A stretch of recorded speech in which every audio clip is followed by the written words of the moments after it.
Renungan Pagi bersama Allah di Waktu Fajar oleh Ellen G. White, 3 Oktober 2022. Mari kita berdoa. Bapa kami yang di sorga, Allah pencipta langit dan bumi, laut dan segala isinya, Allah yang maha besar, maha kuasa, sumber segalanya, yang kami sembah selalu melalui anak-Mu yang tunggal, Yesus Kristus. Terpujilah Yesus, anak Allah yang maha tinggi, yang adalah roti hidup dan air hidup bagi kami. Pada pagi hari ini kami bersyukur boleh bangun dan berbakti, dan sebagaimana kami berkumpul dan berbakti, mendengarkan nasihat firman-Mu, kiranya ini menjadi pembaharuan bagi masing-masing kami. Kami menjadi utusan Allah di dalam dunia ini. Beserta kami sepanjang perbaktian ini, kehendak-Mu yang jadi. Ampun kami akan dosa dan salah, karena kami berdoa hanya dalam nama anak Allah yang tunggal, Yesus Kristus, yang adalah Tuhan dan Juru Selamat kami. Amin. Renungan hari ini akan dibacakan oleh Ibu Susanti Thomas. Kepada Ibu Susanti, kami persilahkan. Terima kasih. Shalom, selamat pagi bagi kita semua. Bacaan renungan pagi hari ini, tanggal 3 Oktober, dengan judul Utusan Allah. Ayat hafalannya, sama seperti Engkau telah mengutus aku ke dalam dunia, demikian pula aku telah mengutus mereka ke dalam dunia. Yohanes 17 ayat 18. Tetapi bila kita menyerahkan diri kita seluruhnya kepada Allah, di dalam pekerjaan kita mengikuti petunjuk-petunjuk-Nya, Ia menjadikan dirinya bertanggung jawab untuk pelaksanaannya. Ia tidak mau meraba-raba keberhasilan dari usaha kita yang jujur.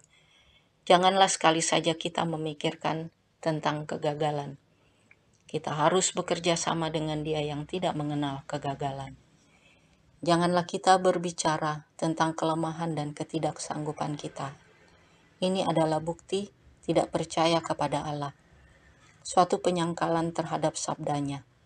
Bila kita bersungut karena beban-beban kita, atau menolak tanggung jawab yang diletakkannya di atas bahu kita, sebenarnya kita mengatakan bahwa Ia adalah Tuhan yang kejam, bahwa Ia menuntut apa yang tidak diberikan kuasa kepada kita untuk melaksanakannya. Allah bekerja melalui orang yang dikehendakinya. Kadang-kadang Ia memilih alat yang paling hina untuk melakukan pekerjaan yang paling besar, karena kuasanya dinyatakan melalui manusia yang lemah. Kita mempunyai ukuran kita, dan dengan ukuran itu kita mengatakan satu hal sebagai besar dan yang lain sebagai kecil. Tetapi Allah tidak mengukur orang menurut ukuran kita. Tidaklah menjadi kewajiban kita menghakimkan atas talenta kita sendiri atau memilih pekerjaan kita. Kita harus memikul beban yang sudah ditetapkan Allah, memikulnya demi namanya, dan senantiasa datang kepada Dia untuk berteduh. Apapun pekerjaan kita, Allah dimuliakan oleh pelayanan dengan segenap hati dan sukacita. Ia berkenan bila kita menerima kewajiban dengan syukur, bersukacita bahwa kita dianggap berharga untuk menjadi pekerja-pekerja bersama dengan Dia. Dikutip dari buku Seri Membina Keluarga, Jilid 5, halaman 278-279. Oh, begitu senang Kristus menerima setiap manusia yang menyerah kepadanya.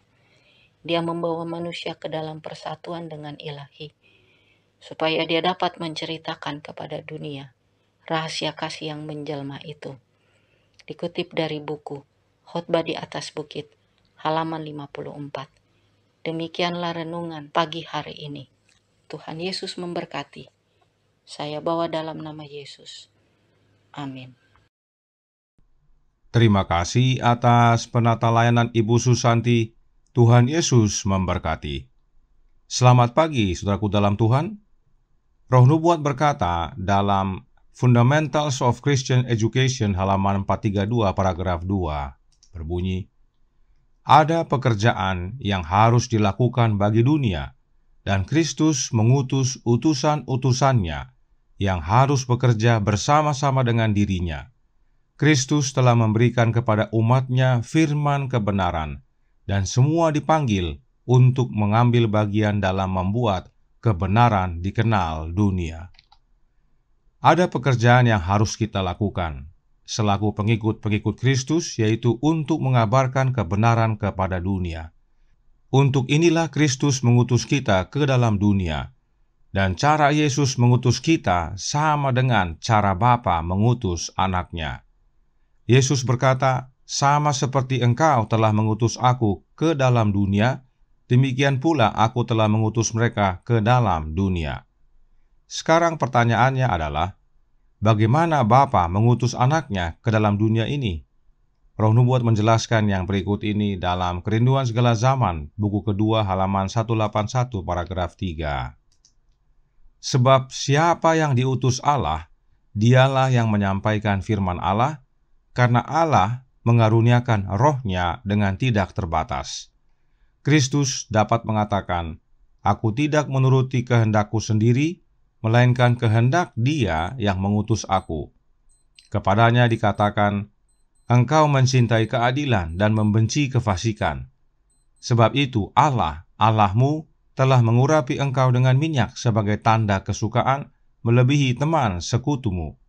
Yohanes 5 ayat 30, Ibrani 1 ayat 9. Bapa mengaruniakan rohnya dengan tidak terbatas. Yesus, anak Allah, diutus oleh Bapa ke dunia ini untuk menyampaikan firman Allah. Dan untuk itu, Bapa mengaruniakan rohnya, yaitu rohnya Bapa yang kudus, dengan tidak terbatas kepada anaknya. Mengapa Bapa mengaruniakan rohnya dengan tidak terbatas kepada anaknya?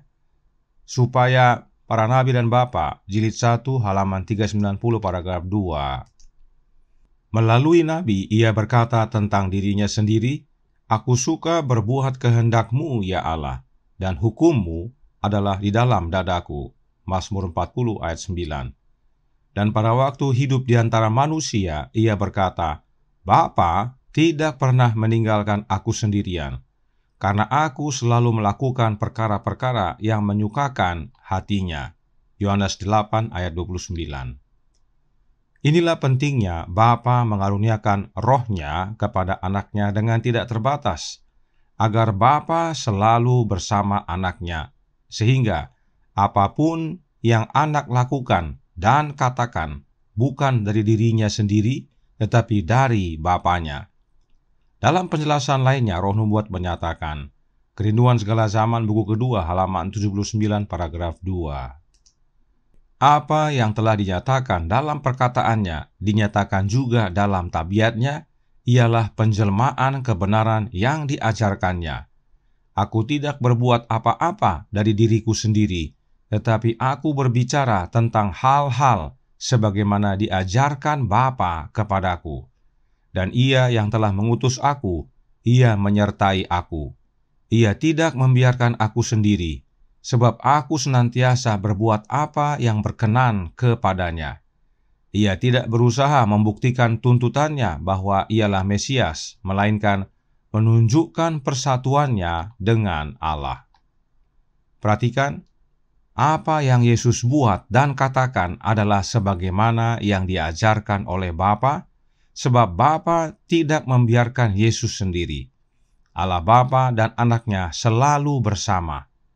Inilah cara Bapa mengutus anaknya ke dalam dunia ini, sehingga Yesus tidak mengenal kegagalan, sebab Bapanya yang mengerjakannya.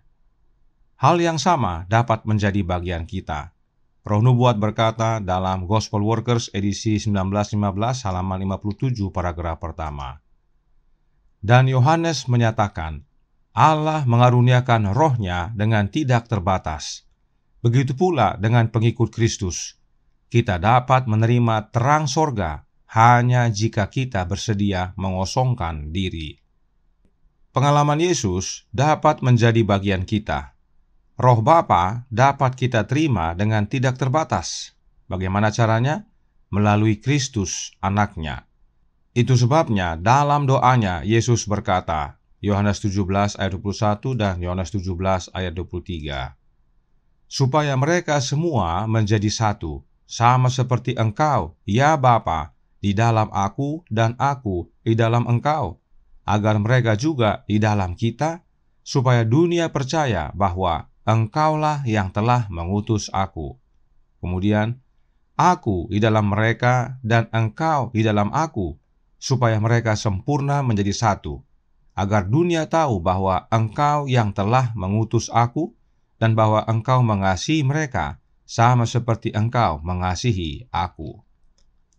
Dengan menerima kehadiran Kristus dalam hidup kita, maka dengan sendirinya kita menerima Bapa tinggal dalam hidup kita. Sebab hanya satu jalan kepada Bapa, yaitu Yesus Kristus, Anak Allah. Dan sebagaimana Bapa mengutus anaknya dengan memberikan rohnya Bapa dengan tidak terbatas, demikian juga Yesus mengutus kita dengan memberikan rohnya kepada kita dengan tidak terbatas, yang disebut penghibur.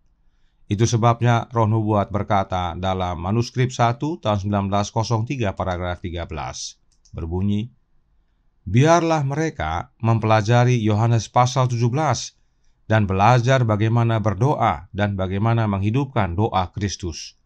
Dia adalah Sang Penghibur. Dia akan tinggal di hati mereka, membuat sukacita mereka penuh." Jadi, saudaraku dalam Tuhan, Bapa mengutus anaknya dan berikan rohnya dengan tanpa batas. Demikian juga dengan Kristus, Dia utus kita dan berikan rohnya yang disebut penghibur, agar Yesus selalu beserta kita dalam mengabarkan kebenaran kepada dunia. Karenanya, jangan bicara tentang kelemahan dan ketidaksanggupan kita, sebab bukan kita yang bekerja, namun Bapa dan Anaknya di dalam hidup kita. Bagian kita adalah buka hati kita, izinkan Yesus tinggal dalam hati kita, maka sukacita kita menjadi penuh. Keberhasilan dalam pekerjaan Tuhan menjadi bagian kita. Tuhan memberkati, saya bawa dalam nama Yesus. Amin. Mari kita berdoa.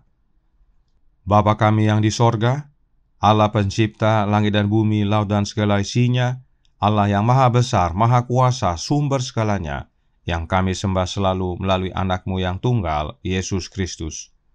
Terima kasih atas nasihat pagi hari ini. Nasihat untuk menjadi utusan Allah. Yesus, Engkau utus dengan memberikan roh-Mu dengan tidak terbatas, ya Bapa. Engkau selalu beserta Dia, mengajarkan apa yang harus dikatakan dan diperbuat. Demikian juga Kristus, mengutus kami dengan mengaruniakan roh-Nya dengan tidak terbatas, agar kami juga dalam menjadi utusannya, melakukan dan berkata-kata sesuai apa yang Dia ajarkan, dan bahkan Dia menyertai kami sampai kepada akhir zaman. Karenanya tolong kami ya Bapa, curahkan roh anak-Mu dalam hati ini, hiduplah dalam kami ya Yesus, ubahkan hidup kami, jadikan kami utusan-utusan-Mu untuk kabarkan kebenaran ke dalam dunia. Beserta kami sepanjang hari ini, kehendak-Mu yang jadi. Ampun kami akan dosa dan salah, karena kami berdoa hanya dalam nama Anak Allah yang tunggal, Yesus Kristus, yang adalah Tuhan dan Juru Selamat kami. Amin.